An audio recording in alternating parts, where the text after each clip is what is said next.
वैदिक वाङ्मयस्य अंतिमे भागे दर्शन शास्त्रस्य सिद्धांतान प्रकटयन्ति।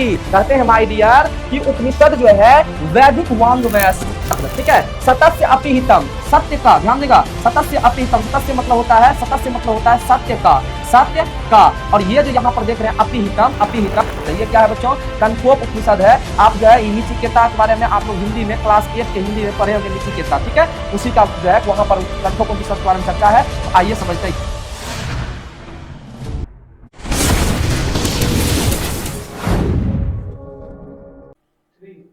नमः संस्कृताय बच्चों, मम नामः अनुराग कश्यपः। माय डियर स्टूडेंट, आज हम लोग संस्कृत की क्लास करने वाले हैं और उम्मीद करते हैं आप लोग बहुत अच्छे होंगे, स्वस्थ होंगे, मस्त होंगे। My dear student, class 10th में संस्कृत एक ऐसे सब्जेक्ट है जहां आपको नंबर बहुत ही अधिक दिलवाती है। जितना आप लिखते हैं उतना मार्क्स मिलता है। कहा जाता है कि संस्कृत और गणित एक ऐसे विषय होते हैं बच्चों को जो टॉपर की रास्तों को आसान कर देता है, टॉपर के मंजिल तक पहुंचाता है। माय डियर स्टूडेंट, कहा जाए तो ऐसे सभी सब्जेक्ट पहुंचाते हैं, लेकिन संस्कृत और मैथ एक ऐसे सब्जेक्ट है कि इसमें मार्क्स आपका नहीं कटता है। ठीक है, तो आइए आज हम लोग शुरू करते हैं मंगलम पाठ। और ऐसे भी किसी भी शुभ कार्य को करने के लिए पहले मांगलिक ध्वनि होती है, पहले मांगलिक चार्य होता है, प्रार्थना होता है। उसी प्रकार से संस्कृत का आज हम लोग शुरू कर रहे हैं, संस्कृत सब्जेक्ट को पढ़ना, संस्कृत विषय को पढ़ना। तो पहले मांगलिक ध्वनि होनी चाहिए, मांगलिक आचरण होनी चाहिए। इसीलिए इस चैप्टर का नाम पड़ा है मंगलम। क्या पड़ा है बच्चों? इस चैप्टर का नाम पड़ा है मंगलम। क्या पड़ा है?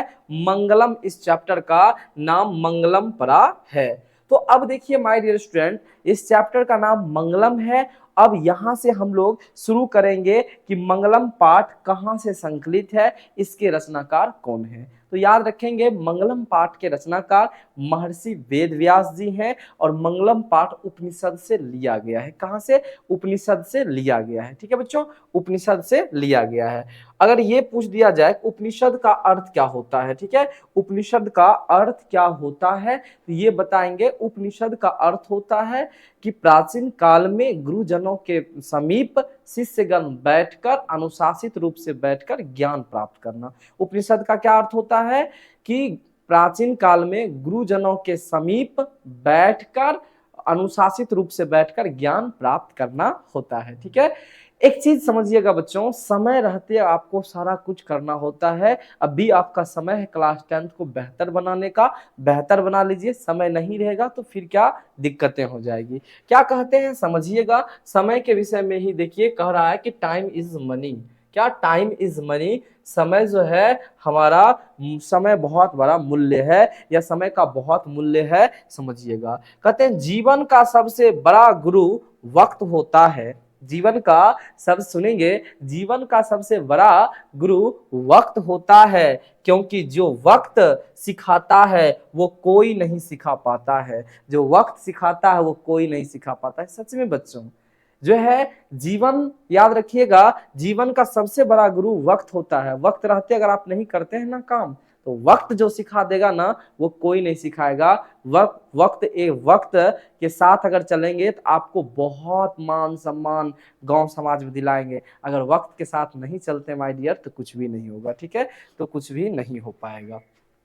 चलिए, सबसे पहले यहां पर हम लोग देखने वाले हैं उपनिषद। क्या देखने वाले हैं? उपनिषद। उपनिषद क्या है समझिएगा।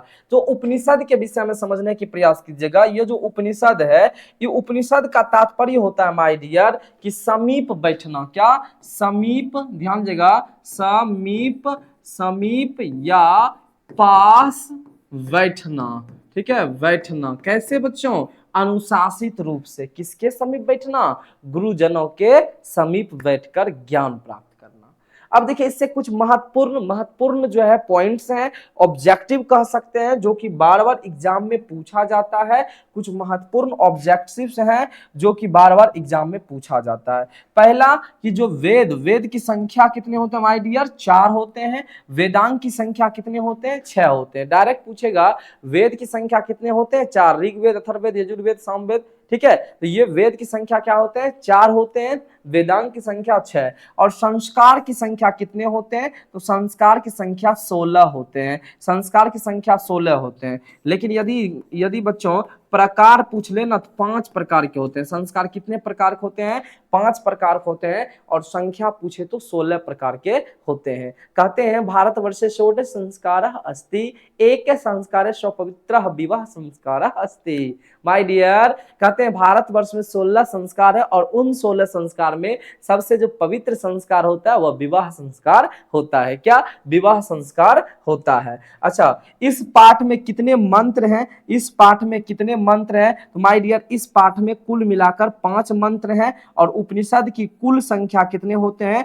108 उपनिषद की कुल संख्या अगर बात किया जाए तो 108 होते हैं उपनिषद की कुल संख्या। मजा आ रहा है पढ़ने में बच्चों, कहिएगा हाँ गुरुजी मजा आ रहा है। यदि मजा आ रहा है, अभी यदि मजा आ रहा है तो याद रखिएगा गुरुजी के लिए, क्या, गुरुजी के लिए माय डियर, गुरुजी के लिए थोड़ा सा क्या 1-2 दिल क्या करेंगे, भेज देंगे, कमेंट बॉक्स में छाप दीजिए, ठीक है। यदि मजा आ रहा है तो इस प्रकार से गुरुजी के लिए कमेंट में छाप दीजिए, ठीक है। चलिए आगे बढ़ने का हम लोग प्रयास करते हैं, ठीक है, आगे बढ़ने का हम लोग क्या करते हैं माय डियर, प्रयास करते हैं। चलिए ध्यान दीजिएगा, अब हम लोग आगे बढ़ते हैं। आइए हम लोग शुरू करते हैं, चैप्टर को शुरू करते हैं। पहला चैप्टर है, क्या चैप्टर का नाम है बच्चों, प्रथमः पाठः मंगलम। क्या, प्रथमः पाठः मंगलम। पहला चैप्टर हम लोग का मंगलम है। मंगलम का अर्थ होता है कल्याणकारी। याद रखिएगा, अगर ये पूछ दे कोई कि मंगलम का अर्थ क्या होता है, मंगलम का अर्थ क्या होता है, याद रखिएगा कल्याणकारी।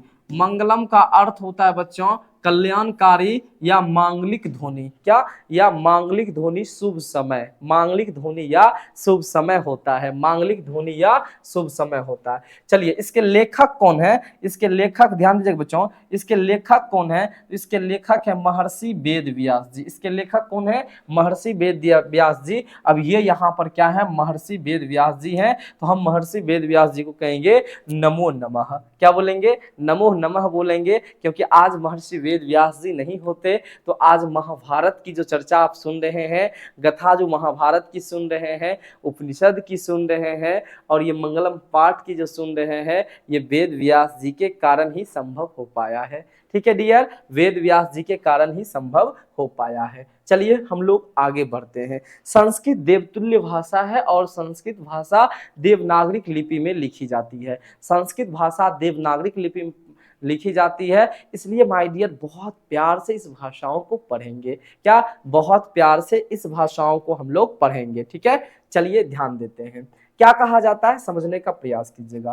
कहते हैं उपनिषदः वैदिक वाङ्मयस्य अंतिमे भागे दर्शन शास्त्रस्य सिद्धांतान प्रकटयन्ति। क्या कहते हैं बच्चों, कहते हैं उपनिषद वैदिक वाङ्मयस्य अंतिमे भागे दर्शन शास्त्रस्य सिद्धांतान प्रकटयन्ति। कहते हैं माय डियर कि उपनिषद जो है वैदिक वाङ्मयस्य का, उपनिषद जो है एक वैदिक वाङ्मयस्य के अंतिम भाग, वैदिक वाङ्मयस्य के अंतिम भाग दर्शन शास्त्र के सिद्धांत से प्रकट हुई है। मतलब उपनिषद जो है वैदिक वाङ्मयस्य के अंतिम भाग के दर्शन शास्त्र नाम के एक सिद्धांत थे, उस सिद्धांत से प्रकटयन्ति मतलब लिया गया है। क्या किया गया है, लिया गया है। आगे ध्यान दीजिएगा, आगे कहते हैं सर्वत्य, सर्वत्य मतलब सभी, ठीक है। सर्वत्य मतलब क्या होता है बच्चों, सभी। सर्वत्य परम पुरुषस्य परम आत्मना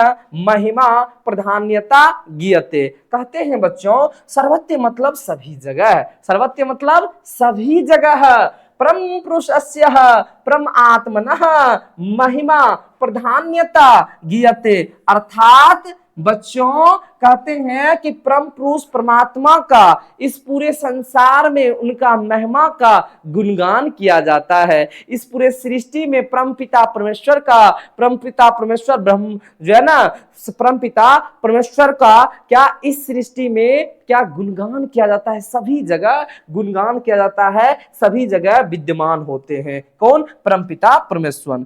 तेन, तेन मतलब होता उससे ही, तेन मतलब क्या होता है बच्चों, तेन मतलब क्या होता उससे ही, तेन मतलब क्या होता है, उससे ही, परम आत्मनः जगतः व्याप्त अनुशासितम च अस्ति। माय डियर यहाँ चास्ती नहीं पढ़ेंगे, ठीक है, चास्ती इसको नहीं पढ़ेंगे, इसको पढ़ेंगे चो अस्ति। क्या, चो अस्ति। फिर से बोलेंगे, तेन परम आत्मनः जगतः व्याप्त अनुशासितम चो अस्ति। कहते हैं तेन माने उससे, परम आत्मनः परमात्मा, जगत के, ध्यान देगा, जगत के, ध्यान देगा, तेन परमात्मा जो है, परमात्मा से ही जगत क्या है, व्याप्त रूप से अनुशासित है। व्याप्त रूप से क्या है, अनुशासित है। इस संसार, यह जो संसार है, यह पूरी उनसे ही जगत, उनसे ही यह जगत, यह संसार व्याप्त और अनुशासित है, विस्तारित और अनुशासित है। आगे ध्यान दीजिएगा, सह एव सर्वेशाम तपसाम परम लक्ष्यम। कहते हैं सह एव सर्वेशाम तपसाम परम लक्ष्यम, सभी का एक ही लक्ष्य है कि परम पिता परमेश्वर की दर्शन हो जाए। क्या, परम पिता परमेश्वर की दर्शन हो जाए। सह एव सर्वेशाम तपसाम परम लक्ष्यम, सभी का एक ही उद्देश्य है कि परम पिता परमेश्वर से क्या हो जाए, मिलन हो जाए, मुलाकात हो जाए। आगे ध्यान दीजिएगा, अस्मिन पाठे, माय डियर, अस्मिन पाठे का अर्थ होता है इस पाठ में। अस्मिन पाठे का अर्थ क्या होता है, इस पाठ में। क्या, इस पाठ में, ठीक है। ब्रह्म आत्म परा उपनिषदा पद्य आत्मकः पंच मंत्र संकलितः सन्ति। कहते हैं इस पाठ में परम पिता परमेश्वर और उपनिषद, ठीक है, परम पिता परमेश्वर की जो बातें हैं वह उपनिषद में है, और वो उपनिषद पद्यात्मक है। उपनिषद कैसा है, पद्यात्मक है। यह चैप्टर कैसा है बच्चों, पद्यात्मक है। ऑब्जेक्टिव में पूछा जाएगा यह चैप्टर कैसा है, कहिएगा पद्यात्मक है। और इसमें कितने मंत्र संकलित है, संकलित मतलब लिया, और संति मतलब है, मतलब कितने लिया गया है, तो 5 मंत्र लिया गया है। कितने मंत्र लिया गया है, 5 मंत्र लिया गया है। एक बार पूरा का पूरा संस्कृत देख लेंगे और उन सभी का हिंदी भी देखेंगे, ठीक है, उन सभी का हिंदी भी देखेंगे, मजा आएगा बच्चों। बस पूरा क्लास करना है, कहीं से भी आपको कोई समस्या नहीं होगा। मैं दावे के साथ कह सकता हूं कि इस क्लास को आप कर लेंगे, इस संस्कृत के क्लास को कर लेंगे, तो माय डियर ये पूरा का पूरा क्लास आपका बहुत ही क्या होने वाला है, महत्वपूर्ण होने वाला है। चलिए ध्यान दीजिएगा, बोलेंगे एक बार पूरा पूरा संस्कृत सुन लीजिएगा। उपनिषदः वैदिक वाङ्मयस्य अंतिमे भागे दर्शन शास्त्र सिद्धांत प्रकटयन्ति सर्वत्र परम पुरुषस्य परम आत्मनः महिमा प्राधान्यता गीयते। तेन परम आत्मनः जगतः व्याप्तम अनुशासितम च सह एव सर्वेषां तपसां सर्वेषां तपसां परम लक्ष्यम अस्मिन् पाठे। अस्मिन् पाठे परम आत्म परा उपनिषदः पद्यात्मकः पंच मंत्राः संकलितः सन्ति। मतलब हिंदी पूरा का पूरा आपको अभी बता दिए हैं। अब इस चैप्टर से हम लोग निकलते, मतलब यहां से आगे बढ़ते हैं और पहले मंत्र को हम लोग देखते हैं। ये रहा आपका पहला मंत्र, ठीक है, ये रहा आपका पहला मंत्र। आइए पहले मंत्र को हम लोग खूबसूरत तरीका से देखते हैं। सबसे पहले बच्चों श्लोक नंबर 1 है, और पहला श्लोक ईशावास्य उपनिषद से लिया गया है। पहला श्लोक ईशावास्य उपनिषद के 15वां अध्याय, ये जो 15 है ना, ईशावास्य उपनिषद के 15वां अध्याय से लिया गया है। ईशावास्य उपनिषद के 15वां अध्याय से लिया गया है, और ये आप यहाँ पर देख सकते हैं, यही है आपका ईशावास्य उपनिषद। क्या, ईशावास्य उपनिषद है, क्या है, ईशावास्य। और देखिए गुरुजन है, और इसके समीप जो है ये कितना शिष्य क्या है, बैठकर ज्ञान को प्राप्त करता है। क्या कहते हैं बच्चों, ध्यान दीजिएगा, कहते हैं हिरण्मयेन पात्रेण शतस्य अपि हितं मुखम तत्वं पूष्ण आपाविर्नु सत्य धर्माय दृष्टिये। क्या कहता है बच्चों, फिर से सुनेंगे, कहता है हिरण्मयेन पात्रेण शतस्य अपि हितं मुखम तत्वं पूष्ण आपाविर्नु सत्य धर्माय दृष्टिये। कहते हैं हे पूषण, हे सूर्यदेव, सत्य का मुख सोने जैसे पात्र से ढका हुआ है, इसलिए उस सत्य धर्म की प्राप्ति के लिए आप सोने जैसे पात्र को हटा दें ताकि सत्य धर्म की दर्शन हो सके। क्या यही है ना, यही चैप्टर में है ना माय डियर, यही चैप्टर में है ना। सारा हिंदी भी आपको दिया हुआ है, बस आराम से। हिरण्मयन पात्रेण शतस्य अपिहितम मुखम तत्वम पुष्ण आपाविर्नु सत्य धर्माय दृष्टिये। हिरण्मयन पात्रेण का अर्थ होता है माय डियर, अब एक एक अर्थ भी अगर हम समझ लेते हैं। हिरण्मयन पात्रेण का अर्थ यहां से यहां तक का अर्थ होता है सोने सा, ध्यान दीजिएगा, सोने सा पात्र, सोने सा पात्र, हिरण्मयन पात्र, सोने सा पात्र, ठीक है। सतस्य अपिहितम, सत्य का, ध्यान देगा, सतस्य अपिहितम, सतस्य मतलब होता है, सतस्य मतलब होता है सत्य का, सत्य का। और ये जो यहां पर देख रहे हैं अपिहितम, अपिहितम, अपिहितम का अर्थ होता है ढका हुआ, ठीक है, ढका ढका ढका हुआ, ठीक है, ढका हुआ। और मुखम मतलब क्या होता है बच्चों, मुख होता है। मुखम मतलब क्या होता है, मुख होता है।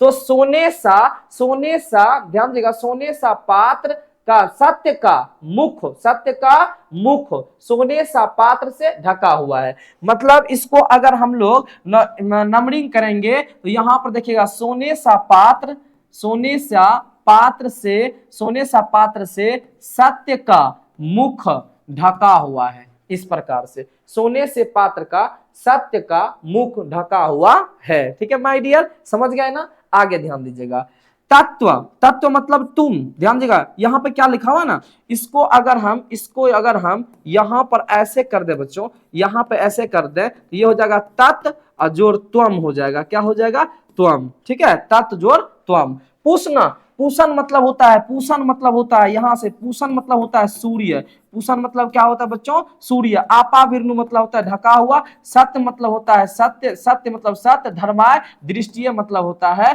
देखना, दृष्टिय मतलब होता है देखना। यहां तक कोई दिक्कत, किसी बच्चे को दिक्कत। हिरण्मयन पात्रेण सतस्य अपिहितम मुखम तत्वम पुष्ण आपाविर्नु सत्य धर्माय दृष्टिये। अब इसका हिंदी, अब इसका माय डियर हिंदी आप सुन लीजिए। कहेंगे सत्य का मुख सोने सा पात्र से ढका हुआ है, इसलिए हे सूर्य, हे सूर्य, सत्य का मुख सोने जैसे पात्र से ढका हुआ है, इसलिए हे सूर्य सत्य और धर्म को देखने के लिए उस पात्र को हटा दो, उस पात्र को क्या करो, हटा दो। चलिए अब हम लोग दूसरा श्लोक देखते हैं। क्या, अब हम लोग दूसरा श्लोक देखते हैं। कौन श्लोक देखते हैं बच्चों, अब हम लोग दूसरा श्लोक देखते हैं, ठीक है, दूसरा श्लोक देखते हैं। आइए समझिएगा, दूसरा श्लोक किस उपनिषद से लिया गया है, कंठोप उपनिषद से लिया गया है। कंठोप उपनिषद का पहले अध्याय का ध्यान दीजिएगा, कंठोप उपनिषद प्रथम भाग के द्वितीय अध्याय के 20वां श्लोक। ये क्या है, ये आप देखे होंगे बुक में लिखा हुआ, इसका मतलब क्या है, तो ये पहला भाग है, ये पहला भाग है, ये आपका अध्याय कहलाता है, ये अध्याय कहलाता है, और ये आपका श्लोक कहलाता है। क्या कहलाता है, श्लोक कहलाता है। कोई दिक्कत, पहले भाग का दूसरे अध्याय का 20वां श्लोक है, पहले भाग के दूसरे अध्याय का 20वां श्लोक है, ठीक है, 20वां श्लोक है। यहां तक में कोई दिक्कत। और ये आपका देखिए ये क्या है, कंठोप उपनिषद है। ये क्या है बच्चों, कंठोप उपनिषद है। आप जो है निचिकेता के बारे में आप लोग हिंदी में क्लास 8 के हिंदी में पढ़े होंगे, निचिकेता, ठीक है, उसी का जो है वहां पर कंठोप उपनिषद के बारे में चर्चा है। तो आइए समझते हैं, ये भाई साहब यम यम यम है हम, ठीक है, यम है हम। आइए समझते हैं, कहते हैं अनोर अन्यान महतो मह्यान आत्मस्य जंतो निहितो गुहायाम। क्या कहते हैं, अनोर अन्यान महतो मह्यान आत्मस्य जंतो निहितो गुहायाम, ठीक है। तम कृत पश्यति वित्सो को धातु प्रसाद आत्मन महिमानम, परम ध्यान दीजिएगा, कहते हैं धातु प्रसाद, ठीक है, धातु प्रसादम ही मन आत्मन, ठीक है। ध्यान दीजिएगा यहां पर जो है हम लोग क्या कह सकते हैं, बोलेंगे धातु प्रसाद, ठीक है, आ जन्म धातु प्रसाद जन्म ही महिमानम आत्मनः, जन्म ही महिमानम आत्मनः। आइए समझते हैं क्या कहते हैं। देखिए अनोर अन्यान का अर्थ होता है, अनोर का अर्थ होता है सूक्ष्म, ध्यान दीजिएगा, अनोर अन्यान मतलब सूक्ष्म से सूक्ष्म, सूक्ष्म से सूक्ष्म, ध्यान दीजिएगा, सूक्ष्म से सूक्ष्म, सूक्ष्म से सूक्ष्म। और महतो महियान का अर्थ होता है महान से महान से महान, महान से महान। ठीक है, कहते हैं क्या कि आत्मा जो है किसके विषय में ये कह रहा है, सूक्ष्म सूक्ष्म तथा महान से महान। माय डियर, किसके विषय में कह रहा है, आत्मा के विषय में कह रहा है, आत्मा के विषय में कह रहा है कि जो आत्मा है ना, वो आत्मा माय डियर सूक्ष्म से सूक्ष्म तथा महान से महान है। ठीक है, सूक्ष्म से सूक्ष्म तथा महान से महान है। आत्मा सूक्ष्म से सूक्ष्म, छोटे से छोटे तथा बड़ा से बड़ा है। और क्या कहते हैं, आत्मस्य जंतो निहितो गुहायाम, अर्थात आत्मा जो जंतु के, ध्यान दीजिएगा, आत्मा जो है जीवों के हृदय रूपी, जीवों के हृदय रूपी गुफा में छुपा है, जीवों के हृदय रूपी गुफा में बंद है, जीवों के हृदय रूपी गुफा में क्या है, बंद है। आगे कहते हैं तम कुरुते पश्यति वित सुखो, मतलब पश्यति मतलब होता है देखना, वित सुखो जो वित सोखी है, जो मोह लोभ मोह माया क्रोध से क्या है, मतलब जो भयभीत नहीं है, वही आदमी क्या कर सकता है, धातु प्रसाद महिमानम आत्मनः देख सकता है, देख सकता है। आइए इसका हिंदी समझ लेते हैं। आत्मा छोटा से छोटा और बड़ा से बड़ा है। क्या बच्चों, आत्मा छोटा से छोटा और बड़ा से बड़ा है। ठीक है, जो जीवों के हृदय रूपी गुफा में रहता है, जो जीवों के हृदय रूपी गुफा में रहता है, ठीक है, उसको वित्त शोकी पुरुष ही देख पाता है, जिस पर ईश्वर की असीम कृपा होती है। और यहां पर देखिए ये आपका क्या है, ये ही आपका क्या है, आत्मा है। क्या है, आत्मा है नहीं। और ये आसन में लगे हुए ओम नमः शिवाय नहीं, आत्मा, ये आप यहां पर देख सकते हैं। चलिए तीसरा श्लोक देखते हैं। यह है आपका तीसरा श्लोक। तीसरा श्लोक क्या है माय डियर, तीसरा श्लोक क्या है इसके विषय में समझिएगा। तो तीसरा श्लोक जो है आपका मुंडकोप उपनिषद के तीसरे भाग के, ध्यान दीजिएगा, तीसरा जो आपका है वो तीसरा समझिएगा, मुंडकोप, ध्यान दीजिएगा बच्चों, ध्यान दीजिएगा, मुंडकोप, मुंडकोप उपनिषद के तीसरे भाग के पहले अध्याय के 6ठे श्लोक हैं। ठीक है, 6ठे श्लोक है। और इसमें जो देखिएगा, इसमें जो है मुंडकोप उपनिषद से ये पूछा जाता है, सत्यमेव जयते, सत्यमेव जयते का अर्थ है सत्य की जीत होती है। ठीक है, और यह किस उपनिषद से लिया गया, सत्यमेव जयते शब्द जो है यह किस उपनिषद से लिया गया है, मुंडकोप उपनिषद से लिया गया है। आइए ध्यान देते हैं हम लोग, बोलेंगे बच्चों, सत्यमेव जयते नानिरितम सत्येन पंथता विततो देव्यानः येन आक्रमण्यन्तो आप्त कामः यत्र तत्र सतस्य परम निधानम। कहते हैं बच्चों, समझिएगा, कहते हैं सत्यमेव जयते नानिरितम, सत्य की सदा जीत होती है। क्या बच्चों, सत्य, सत्य की सदा जीत होती है। क्या होती है, जीत होती है, सत्य की सदा जीत होती है, और सत्य की नहीं, और सत्य की नहीं। ठीक है बच्चों, सत्य की सदा जीत होती है और सत्य की नहीं। क्या, सत्य की सदा जीत होती है और सत्य की नहीं। ठीक है बच्चों, सत्य की सदा जीत होती है और सत्य की नहीं। सत्यंत पंथता विततो देव्यान, सत्यन पंथता विततो देव्यान, सत्य के मार्ग पे चलने वाले लोग देवता लोक तक पहुंचते हैं। सत्य के मार्ग पे चलने वाले लोग ही देवता लोक तक पहुंच पाते हैं। ठीक है बच्चों, पहुंच पाते हैं। यहां पर देखिएगा, इसका हिंदी भी हम सुंदर से यहां पर लिख दिए हैं। सत्य की जीत होती है या विजय होती है, ठीक है, झूठ यानी और सत्य की नहीं। याद रहेगा ना, किसकी जीत होती है, ऑब्जेक्टिव पूछता है, किसकी जीत होती है, सत्य की जीत होती है। किसकी हार होती है, और सत्य की हार होती है। सत्य के मार्ग पर देवलोक तक फैला हुआ होता है, सत्य का मार्ग जो है देवलोक तक फैला हुआ होता है, और इस रास्ते पर महर्षि विद्वान लोग चलकर देवलोक तक पहुंच जाते हैं। और इस मार्ग पर चलकर ऋषि मुनि विद्वान सब क्या, देवलोक तक चले जाते हैं। कहां चले जाते हैं, देवलोक तक चले जाते हैं। बताइए, यहां तक में किसी बच्चे को कोई प्रॉब्लम, कहिएगा नो सर, किसी प्रकार का प्रॉब्लम नहीं। एक ही क्लास में माय डियर ऑब्जेक्टिव सब्जेक्टिव सारा कंप्लीट करा देंगे, चिंता करने की नहीं, कोई मतलब ही नहीं बनता है चिंता करने की। ठीक है, आइए समझते हैं आगे। ये श्लोक नंबर क्या है? 4 है बच्चों। श्लोक नंबर क्या है? 4 है। आइए समझते हैं क्या कहता है श्लोक नंबर 4। सबसे पहले श्लोक नंबर 4 जो है वो मुंडकोप उपनिषद के तीसरे भाग के प्रथम अध्याय के 6ठा श्लोक है। ठीक है, ये 3.1.6 मतलब हुआ भाग 3 के पहले अध्याय के 6ठा श्लोक है। क्या कहते हैं? यथा नद्य स्नद्य माने समुद्र। नहीं, क्या कहते हैं बच्चों? कहते हैं, यहां पर समझने का प्रयास कीजिएगा। यथा नद्य अस्नद्य माने समुद्र अस्तम गच्छन्ति नाम रूपे विहाय तथा विद्वानम नाम रूपात विमुक्तः ध्यान दीजिएगा, प्रमाण की प्रात्म, ध्यान दीजिएगा, आत्म परम पुरुषम उपेति दिव्यम, पुरुषम उपेति दिव्यम। तो आइए ध्यान देते हैं। कहते हैं यथा का अर्थ होता है जैसे। यथा का अर्थ क्या होता है बच्चों? यथा का अर्थ क्या होता है? ये जो यथा देख पा रहे हैं ना, यथा का अर्थ होता है जैसे। ठीक है, नद्य मतलब होता है नदी। नद्य मतलब क्या होता है? नदी।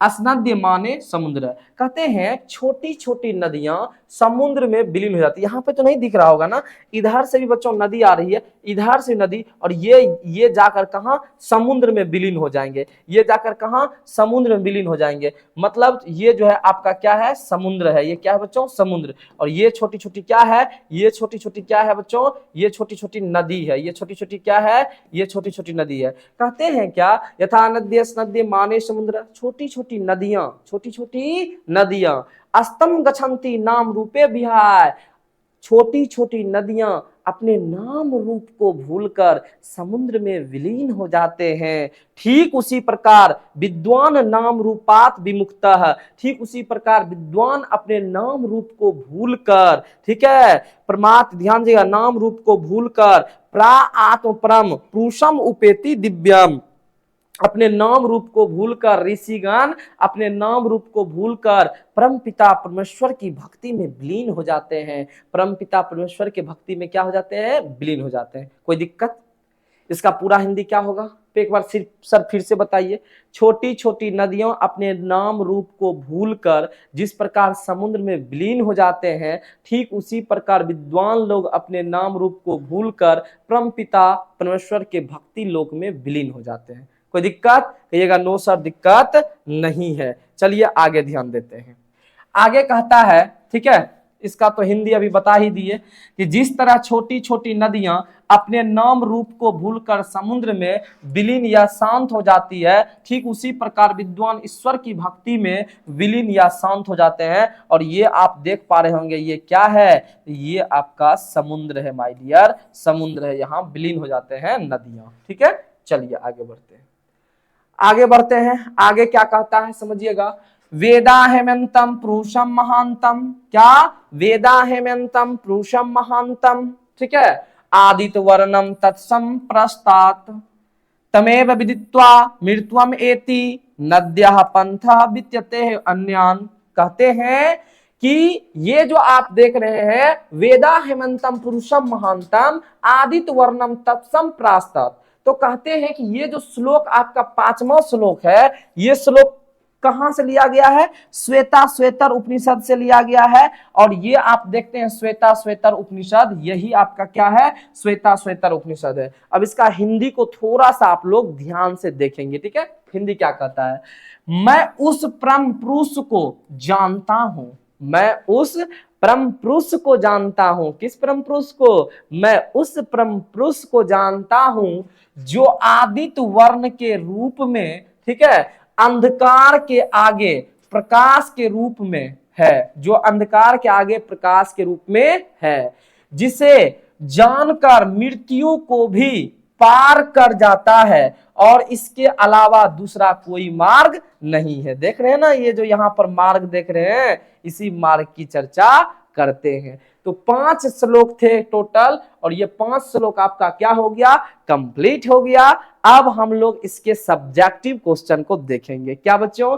सब्जेक्टिव क्वेश्चन को देखेंगे, बहुत मजेदार तरीका से देखेंगे। ठीक है, सब्जेक्टिव क्वेश्चन को यहां देखेंगे मजेदार तरीका से। माय डियर, संस्कृत के जितना भी सब्जेक्टिव है, हिंदी में क्वेश्चन और हिंदी में ही आंसर होता है। और ऑब्जेक्टिव का ना, ऑब्जेक्टिव भी 90% जो है हिंदी में ही रहती है। ठीक है, हिंदी तरीका से ही पूछा जाता जाता है और 10% आपका संस्कृत में ऑब्जेक्टिव पूछा जाता है। क्या संस्कृत में ऑब्जेक्टिव पूछा जाता है। ठीक है बच्चों, जैसे कहा जाएगा मंगलम पाठः कः रचनाकारः अस्ति, क्या पूछेगा, मंगलम पाठः कः रचनाकारः अस्ति, मंगलम पाठ के रचनाकार कौन है, बोलेंगे मंगलम पाठः रचनाकारः महर्षि वेदव्यासः अस्ति, मंगलम पाठ के रचनाकार महर्षि वेदव्यास जी हैं। कहिएगा सर मजा आ गया, बिल्कुल मजा आएगा, बस क्लास आपको करना है।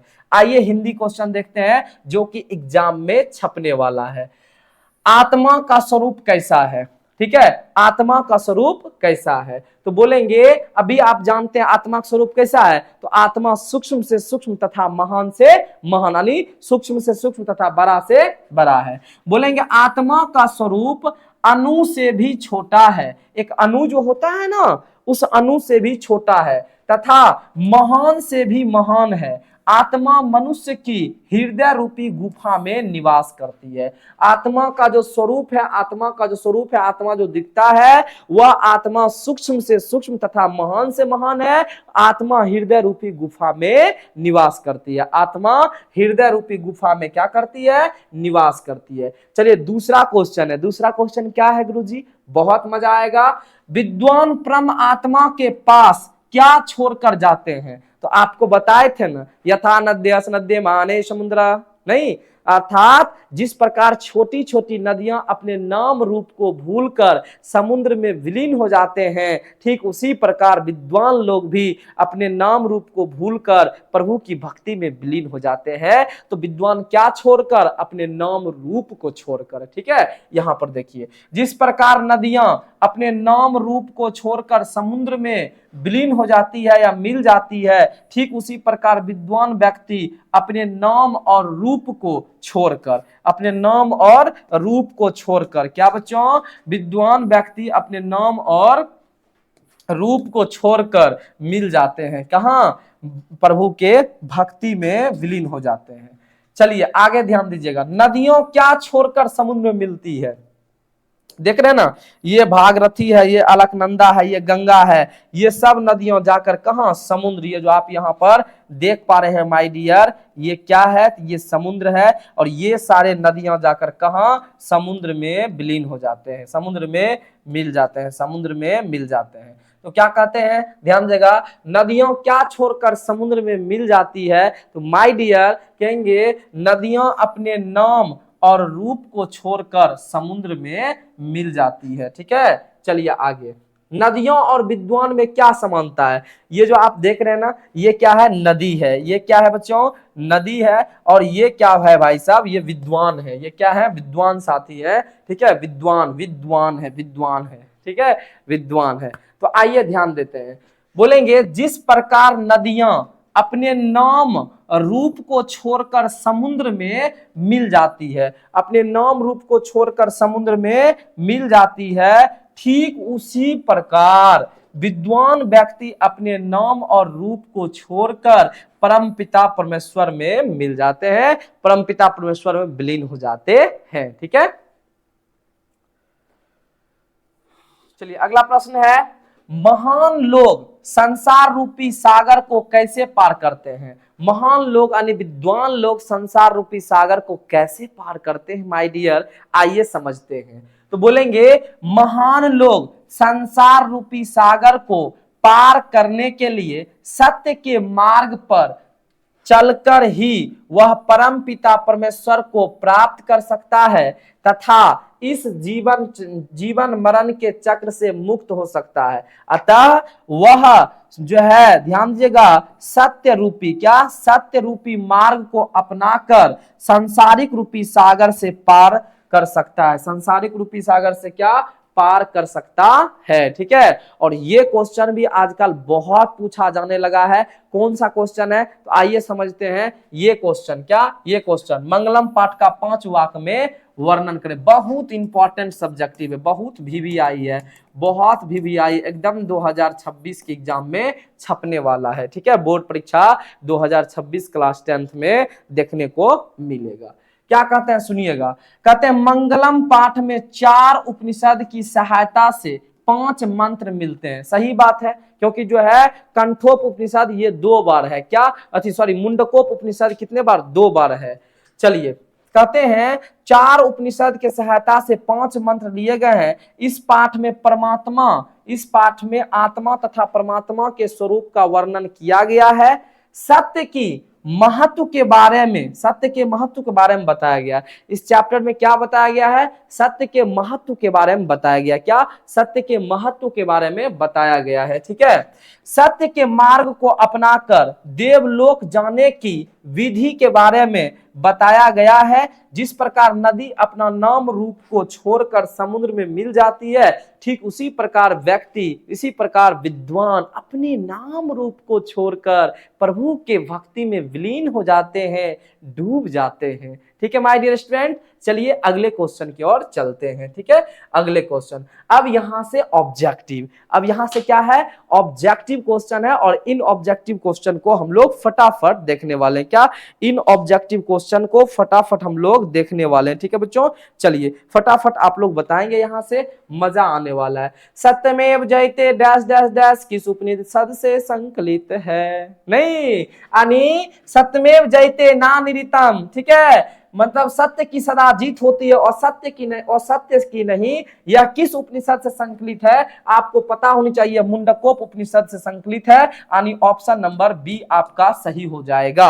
Option number B my dear क्या हो जाएगा, सही हो जाएगा। ऑप्शन नंबर बी बिल्कुल सही हो जाएगा। अगला क्वेश्चन, किसकी जीत नहीं होती है? हम जानते हैं झूठ, क्या हम जानते हैं बच्चों, झूठ या असत्य की जीत नहीं होती है, झूठ या असत्य की जीत नहीं होती है। अगला, छोटे से छोटे, छोटे से भी छोटा और बड़े से भी बड़ा क्या है? तो छोटा से छोटा और बड़ा से बड़ा आत्मा है। क्या है? आत्मा है। नदियों समुद्र में कैसे विलीन हो जाती है? नदियों समुद्र में, जल्दी बताओ, अपने नाम रूप को छोड़कर विलीन हो जाते हैं। अपने नाम रूप को, नाम रूप को भाई साहब कहां पे है? तो नाम को छोड़कर, रूप को छोड़कर, नाम रूप को छोड़कर विलीन हो जाते हैं। क्या? नाम रूप को छोड़कर विलीन हो जाते हैं, नाम को छोड़कर विलीन हो जाते हैं। नाम और रूप के साथ, नाम और रूप को छोड़कर, तो यहां डी होगा, नाम और रूप को छोड़कर विलीन हो जाते हैं। सत्य का मुख किससे ढका हुआ? हिरण्मय पात्र से ढका हुआ, हिरण्मय पात्र से ढका हुआ है। ठीक है, चलिए अगला क्वेश्चन, सत्यमेव जयते किस उपनिषद का मूल मंत्र है? तो सत्यमेव जयते जो आप किस उपनिषद का मूल मंत्र है? ये मुंडकोप उपनिषद का मूल मंत्र है। क्या? मुंडकोप उपनिषद का मूल मंत्र है। मंगलम पाठ में कुल कितने मंत्र हैं? मंगलम पाठ में 5 मंत्र हैं। मंगलम पाठ में कितने मंत्र हैं बच्चों? 5 मंत्र है। मंगलम पाठ में 5 मंत्र है।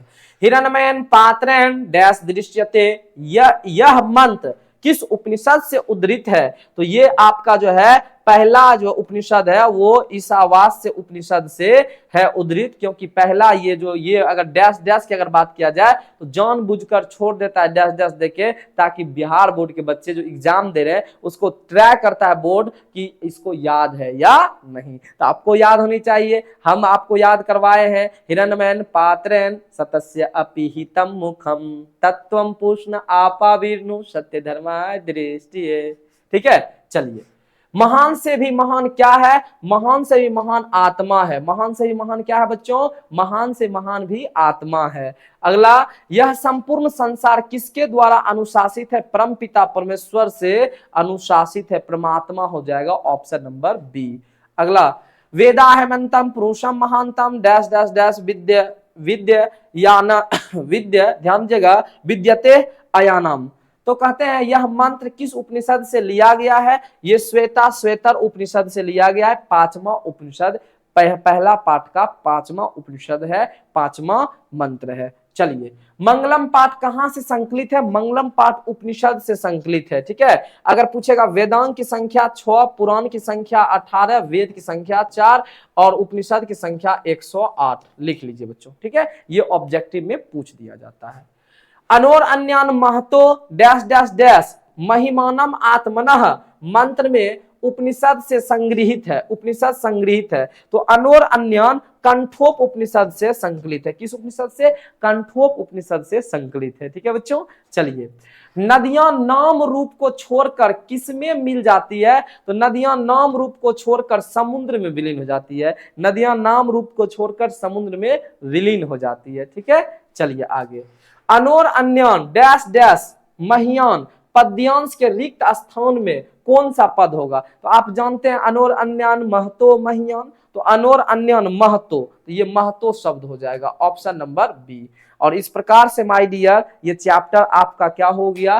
कंप्लीट हो गया। बताइए कैसा ये चैप्टर लगा? ये जो वन शॉट सीरीज है, ये वन शॉट कैसा लगा? यदि अच्छा लगा तो आज ही आप योद्धा एकेडमी को डाउनलोड कर लीजिए। 9th 10th जो योद्धा एकेडमी 9th 10th जो चैनल है, इसको डाउनलोड कर लीजिए। और यहाँ आपको इसी प्रकार के प्रत्येक संस्कृत के चैप्टर मैं आपसे वादा करता हूँ, ठीक है, हम पे विश्वास कीजिए, सारा चैप्टर मैं पढ़ा दूंगा। यदि आपका ये जो संस्कृत का जो चैप्टर है माय डियर, यदि ये संस्कृत का चैप्टर बहुत अच्छा लगा, क्या लगा? बहुत अच्छा लगा माय डियर, तो एक बार माय डियर, एक बार अपने गुरुजी के लिए एक बार दिल तो बनता है। ठीक है, कमेंट बॉक्स में छाप दीजिए माय डियर, कमेंट बॉक्स में छाप दीजिए ये चैप्टर आपको बहुत अच्छा लगा होगा। जय श्री राम। ठीक है, जय श्री राम। ठीक है माय डियर, तो यह चैप्टर यहीं तक रहने देते हैं, मिलते हैं अगले क्लास में, तब तक के लिए जय हिंद।